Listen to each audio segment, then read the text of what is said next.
The betrayal, when it came, wasn't delivered with shouting or drama. It arrived in the form of a brightly colored Instagram post on a lazy Sunday afternoon, a digital grenade that exploded the fragile peace of our family. My phone buzzed on the kitchen counter, a notification from my neighbor, Lisa.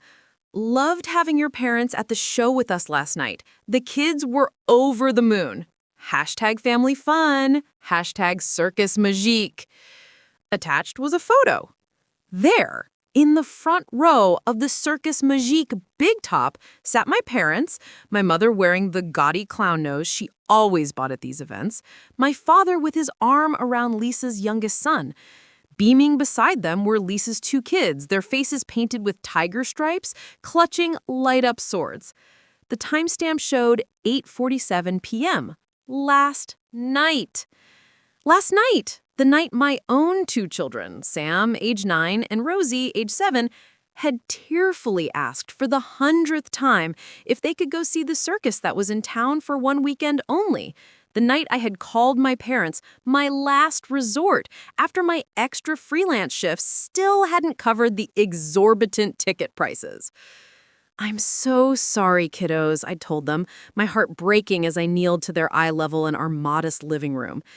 "It's just not in the budget this time. I promise we'll do something extra fun next weekend." Sam, trying to be brave, had nodded with a wobbly chin. "It's okay, Mom. We understand."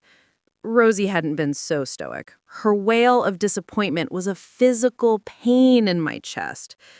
Later, after I'd tucked them in, I called my parents. Maybe, just maybe, they could take the kids, a grandparent treat. I'd pay them back as soon as I could. My mother's sigh had been heavy with performative regret through the phone. "Oh, honey, you know we'd love to, but it's just not feasible. Our fixed income, the property taxes on this house, your father's medication copay just went up again. We have to be so careful. Every penny counts at our age." I believed them. I had always believed them. My parents, Frank and Maureen, were masters of the comfortable but cautious narrative. They lived in the same large, paid-off house I'd grown up in, drove two reliable, mid-range cars, took a modest cruise every other year. They spoke constantly of tightening belts and economic uncertainty, casting a pall of gentle, persistent scarcity over every financial conversation. "I understand," I said, swallowing my disappointment. "Thanks anyway." The guilt had gnawed at me all evening. I scrolled through my bank account again, willing numbers to change. I even looked up payday loan ads before closing the browser in shame. I was a single mother, a freelance graphic designer whose stable months were never quite stable enough. My parents' narrative of their own struggle had been a background hum my entire adult life, a tune that made my own financial anxiety feel both inherited and inevitable. And now this, a Technicolor bomb in the palm of my hand.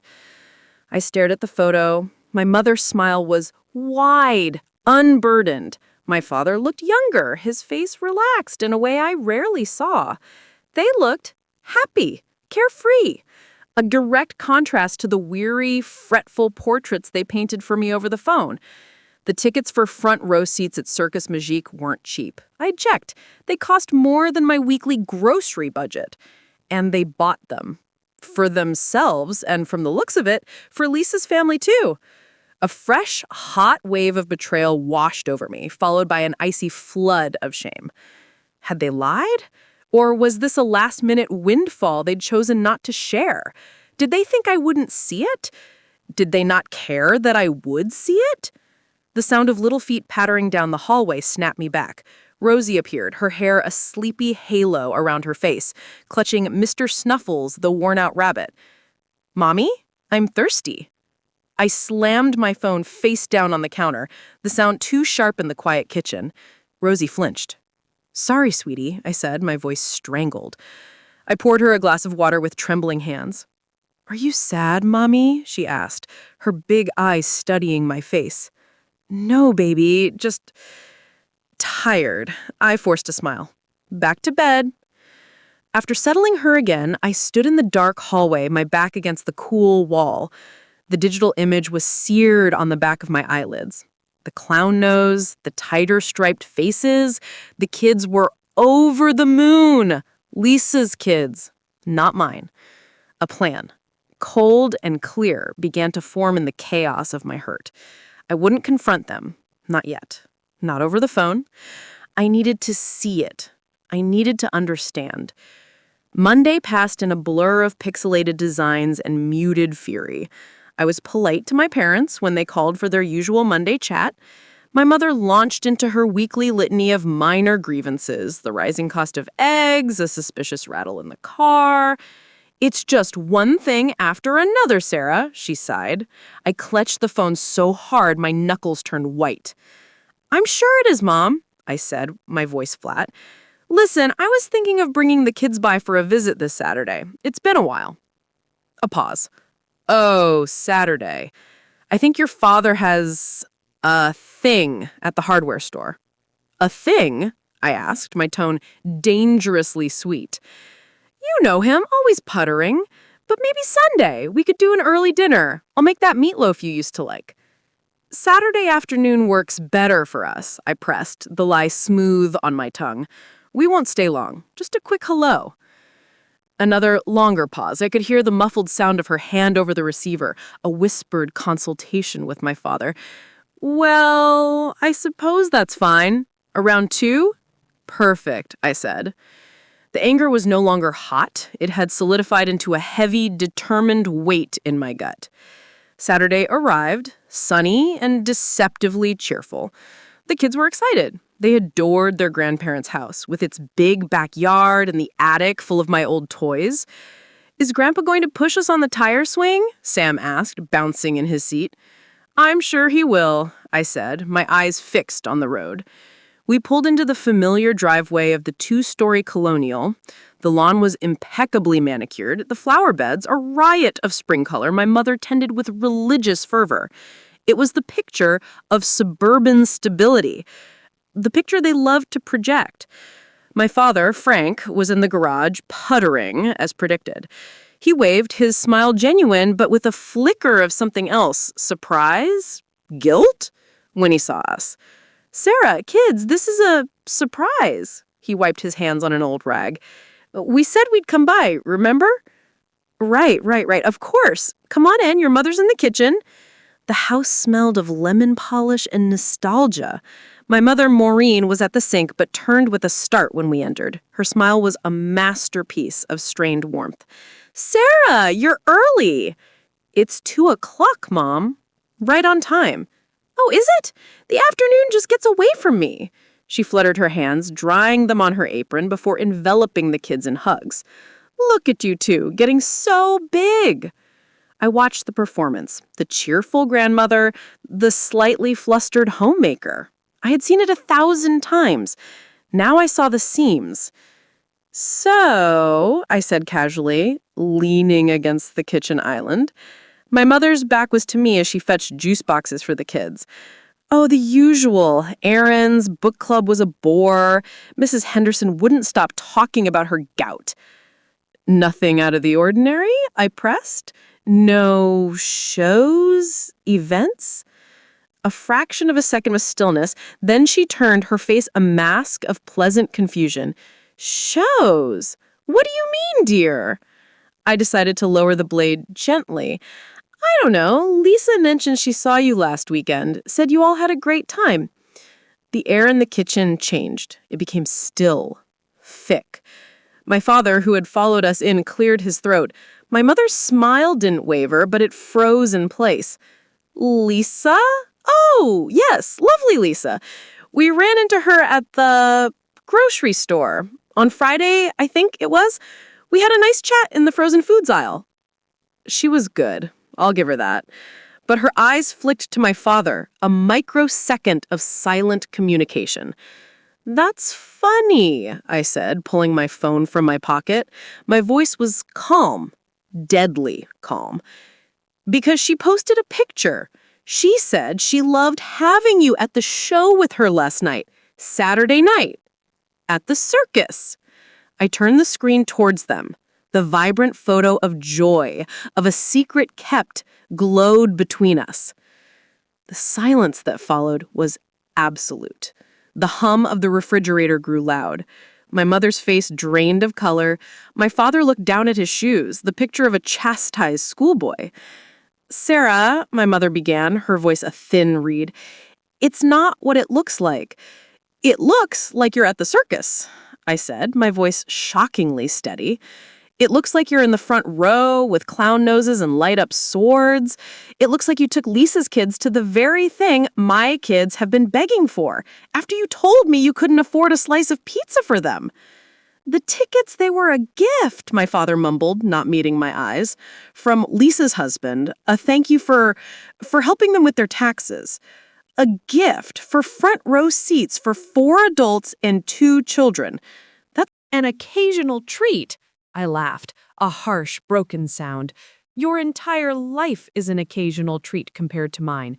You have a paid-off house. You take cruises. You talk about pennies while sitting on a mountain of security I can only dream of. And you couldn't spare a single treat for your own grandchildren? You had to lie to me?" It all came tumbling out then. The years of listening to their manufactured scarcity, the guilt I carried for any small luxury I allowed myself or my children, the constant underlying message that there was never enough to go around. And all the while, they had enough. They just chose not to share it with us. My mother was crying now too, but they were tears of deflection, not remorse. "We were trying to protect you. We didn't want you to think we could just solve all your problems. We wanted you to be independent." "Protect me?" I whispered. The fight suddenly gone, replaced by a profound, bone-deep exhaustion. "You weren't protecting me. You were protecting your comfort, your narrative. You'd rather let your grandchildren be heartbroken than admit that you might actually be doing just fine?" I looked at their faces, my father's stubborn and ashamed, my mother's tear-streaked and defensive. These were the people who had taught me about family, about sacrifice, and in this moment, I saw them clearly for the first time, not as benevolent, struggling elders, but as emotionally frugal people who hoarded their resources, financial and emotional, with a miser's zeal. "Come on, kids," I said, my voice hollow. "We're leaving." "Mommy, what's wrong?" Rosie asked, her small hand finding mine. "Nothing, baby. Everything's fine." I led them out of the kitchen, past their silent, statuesque grandparents, out of the house that was no longer a sanctuary. As I buckled them into the car, I saw my mother standing at the front window, watching us. She looked small and old and bewildered, but I felt no pity. The weight in my gut had lifted, leaving behind a clean, empty space. It was the space where their excuses used to live. The drive home was quiet. The kids, sensitive to my mood, didn't ask about the tire swing. When we pulled into our own driveway, Sam finally spoke from the back seat. "Mom, are you and Grandma mad at each other?" I turned to look at my children, their honest, worried faces. They deserved truth, but not the whole, ugly truth, not yet. "Grandma and Grandpa made a choice that hurt my feelings, and sometimes when people hurt your feelings, you need to take a little break from them to feel better." "Like a timeout?" Rosie asked. "Yes, sweetie," I said, a real, tired smile touching my lips for the first time that day, like a very long timeout. That night, after the kids were asleep, I didn't cry. I sat at my desk in the glow of my laptop, and I began to calculate, not just dollars and cents, but the emotional calculus of the last 10 years. Every loan I hadn't asked for because of their fixed income, every holiday where I'd stretched my budget thin to buy them nice gifts while receiving practical socks from them, every time I'd swallowed my pride and my need, believing in their narrative of lack. It was a ledger of invisible debt, And I realized with a start that I was the only one keeping score. They had lived their lives guilt-free, while I had shouldered the guilt for simply existing in a state of need. A new resolve hardened within me. This wasn't just about circus tickets. This was about the story I was telling myself, and more importantly, the story I was telling my children. I would not pass on this legacy of scarcity and guilt. The cycle ended here. The first step was practical. I opened a new spreadsheet. I titled it Financial Independence. It was audacious. It was terrifying. But for the first time, the fear was mixed with a shimmer of excitement. This would be my plan, based on my reality, not on anyone else's fictional narrative of struggle. I worked late into the night, the blue light of the screen my only companion. I was building a future, brick by digital brick, and the foundation was the rubble of my shattered illusions about my parents. For the first few days, the silence from my parents was a heavy blanket. I expected angry calls, guilt-tripping messages, or maybe even a tearful apology. But there was nothing. Radio silence. It was as if our confrontation had never happened, or worse, as if they had simply decided to erase it and us from their narrative. The absence was its own kind of message. We will not engage with this truth. We will wait for you to come back to the story we prefer. But I wasn't going back. The spreadsheet became my anchor. I color-coded my debts, tracked every freelance invoice, and set up automatic transfers to a savings account I'd labeled Future Fun. It wasn't much, but watching the number grow, however slowly, was a silent rebellion. I started researching side hustles that played to my strengths: logo design for small businesses, creating social media templates for entrepreneurs. I joined online communities of freelance moms, and for the first time, I shared my struggles without shame. The solidarity was a lifeline. The kids, thankfully, were resilient. They missed their grandparents, but their world was small and full of the immediate joys and sorrows in childhood. Rosie's goldfish died, and we held a backyard funeral. Sam lost a tooth and was thrilled by the dollar that Tooth Perry left under his pillow. Life, in its messy, ordinary way, went on. A week after the confrontation, I received an email notification. It was from a parenting blog I'd submitted a portfolio to months ago, back when I was still trying to supplement my income within the old story. They were launching a new column on modern family dynamics and wanted to know if I'd be interested in writing a guest piece. The pay was decent, and the exposure could lead to more clients. I read the email 3 times, my heart pounding. This was an opportunity born from my own initiative, not from anyone's pity or perceived obligation.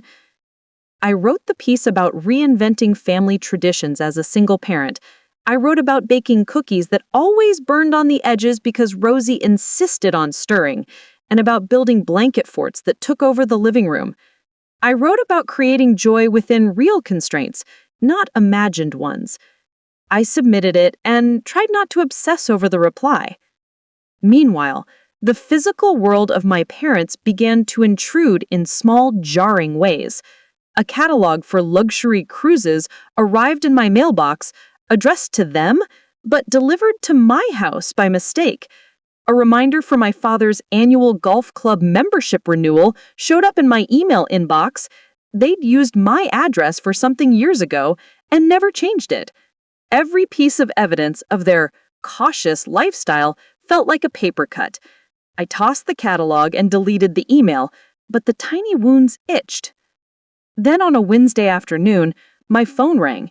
It was my mother's sister, Aunt Carol. We weren't particularly close, but she was family. "Sarah, honey, how are you?" Her voice was warm, laced with concern.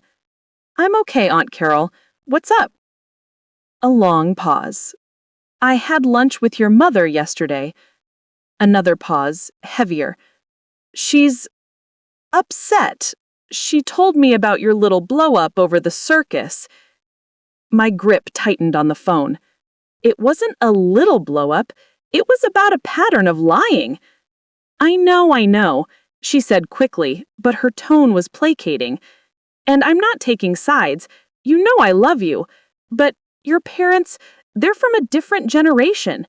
They see money differently. They're scared. They worked so hard for what they have, and they're terrified of losing it, of being a burden. The familiar script, I'd heard it all my life, wrapped in different words. So their fear justifies lying to me? Letting my kids down? No, of course not. But Sarah, cutting them off over a circus? Is that really the example you want to set for Sam and Rosie? That family is disposable over a misunderstanding? The guilt trip was expertly delivered. Old, conditioned emotions stirred. I took a deep breath and looked at my spreadsheet open on my desk. The column labeled self-worth was blank, but I was slowly learning to fill it in. Aunt Carol, thank you for calling. I know you mean well. But this isn't about a circus. It's about trust. It's about the story we tell ourselves and each other. My children are learning that when someone hurts you repeatedly, it's okay to create a boundary. That's the example I'm setting. And right now, that boundary is space and silence. Aunt Carol sighed, a sound of weary resignation. Okay, honey. I just hate to see the family fractured, but I hear you. Just don't leave it too long, okay? Time has a way of making things permanent. We hung up. I felt shaky, but strong. I had defended my new reality to an outsider. The success of the kite-flying day became a touchstone for us, a proof of concept that joy didn't require a hefty price tag or grandparents in the front row. It required only presence, a little wind, and the willingness to get grass stains on our knees. That simple truth became the cornerstone of our new life. Fueled by the small victory of the published parenting blog article, I doubled down on my financial independence plan. The contract for 2 more articles wasn't just income, it was validation. My voice, my perspective had value. I pitched more aggressively, targeting publications that spoke to single parents, to creatives, to anyone navigating the gap between aspiration and reality. Rejections came, of course, but they stung less. Each no was a redirection, not a referendum on my worth. The silence from my parents stretched from weeks into a month, then 2. It was a void I learned to stop straining to hear into. Instead, I filled it with the sounds of our own making. Sam practicing the recorder with more enthusiasm than skill, Rosie's elaborate narrations for her stuffed animal parliaments, the soft click-clack of my keyboard late into the night as I built something that was mine. Then, in early July, an envelope arrived. It wasn't a bill or a catalog. It was thick, ivory-colored, and addressed to me in my mother's unmistakable handwriting. My heart did a complicated flip-flop, part dread, part a faint, stubborn flicker of hope. I waited until after dinner, after the kids were engrossed in a cartoon, to open it. It wasn't a letter. It was a check, a cashier's check made out to me. The amount was substantial, not life-changing, but significant. It was roughly equal to the cost of front-row circus tickets for 6 people, plus what felt like a vague, clumsy interest. Paperclipped to it was a small, plain index card. On it, in my father's blocky print, were just 4 words. For missed opportunities. No strings. I stared at it. The clean, impersonal authority of the cashier's check, the starkness of the note. It was so like them. A financial transaction to address an emotional debt, a solution that required no conversation, no vulnerability, no admission of fault beyond the tacit acknowledgement of missed opportunities. It was their language, the language of ledgers and balances, not of hearts and apologies. My first instinct was to rip it up, to send it back in shreds, a symbolic rejection of their currency of care. But as I held the check, a colder, clearer thought emerged. This was their apology. It was the only kind they knew how to give. To refuse it would be to reject their offer on my terms, yes, but it would also be a rejection of the one tangible thing they were willing to relinquish: money. I thought of my spreadsheet. I thought of the future fun column, which had been growing but was still modest. I thought of Sam, who had been eyeing a week of science camp all summer, a camp I'd had to mark maybe next year on the brochure. I thought of Rosie's worn-out sneakers. I thought of the high-interest credit card balance that was a constant low-grade anxiety in the back of my mind. This wasn't hush money. This was, in their twisted, emotionally stunted way, reparations. And I decided I would take it, not as a daughter gratefully accepting a gift, but as a creditor finally collecting on a long overdue debt. I would cash their check and use it to fund our joy, our security, our future. I would transmute their cold currency into our warm life. The next day, I deposited the check. I allocated the funds with deliberate, almost ceremonial care, a chunk to the credit card, erasing a swath of that nagging debt, the exact amount for Sam's science camp, paid in full, new sneakers for Rosie, plus a sturdy pair of rain boots she had wanted, a contribution to the Future Fun Fund that now looked robust and promising. The remainder went into a new sub-savings account I labeled Education Buffer. It felt righteous. It felt like reclaiming something that had always been, in a moral sense, ours. I didn't call to thank them. The no-strings note felt like an implicit contract. They provided funds, and in return, I provided absolution, or at least cessation of hostilities. I honored their terms. The silence continued, but it felt different now. Less like a punishment and more like a settled agreement between two opposing nations. Life accelerated in its new channel. Sam went to science camp and came back buzzing about volcanoes and fossil digs, his confidence visibly boosted. I landed a retainer client through the blog exposure, providing a slice of predictable income that felt like a financial security blanket. Rosie and I started a Sunday adventure tradition, exploring free museums, parks, and libraries.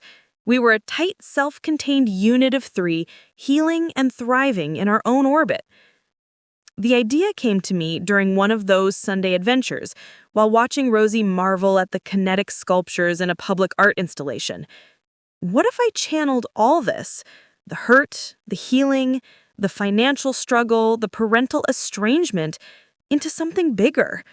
Not just a blog post, but a shared story. I started writing again, but this time it wasn't an essay. It was a manuscript, a fictionalized account of a single mother unraveling the myths of her family and weaving a new tapestry from the threads she had. I called the protagonist Maya.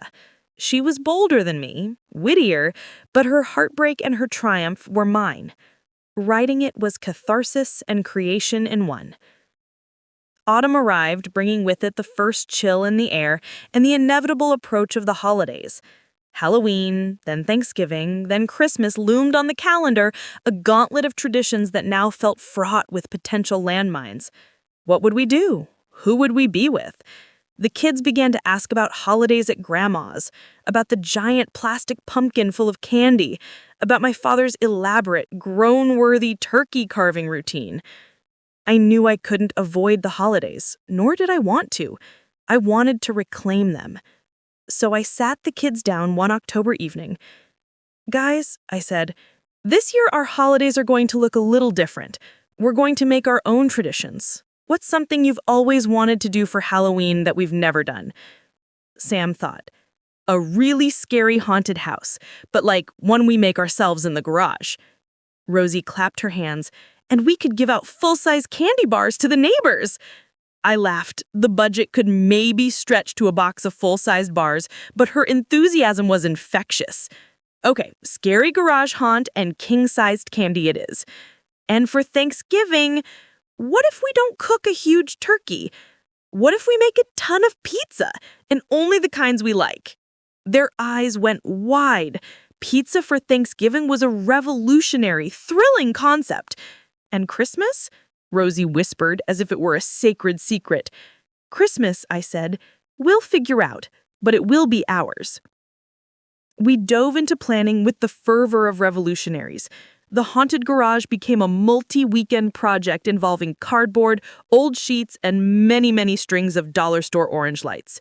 We invited a few neighbors and their kids over for a pre-trick-or-treat fright fest. Lisa, my neighbor, came with her too. There was a moment of awkwardness when we first saw each other, the ghost of the Instagram post between us. But she smiled, a genuine one, and said, Sarah, the garage looks amazing. The kids have been talking about it all week. As our children shrieked and laughed in the makeshift haunted maze, Lisa and I stood by the driveway with cups of cider.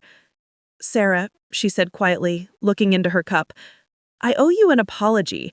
That post, I had no idea. Your parents made it sound like it was a planned thing with you, that the kids were with their other grandparents that weekend. I feel terrible that I was the one who, It's okay, Lisa, I said, and found I meant it. You weren't the one lying. You were just living your life. I'm glad your kids had fun. She looked relieved. They did, but your kids seem to be having even more fun right now. She gestured to the garage, where a giggling Rosie was jumping out from behind a painted tombstone to scare Sam. Yeah, I said, a lump in my throat. They really are. Thanksgiving pizza was a glorious, messy success.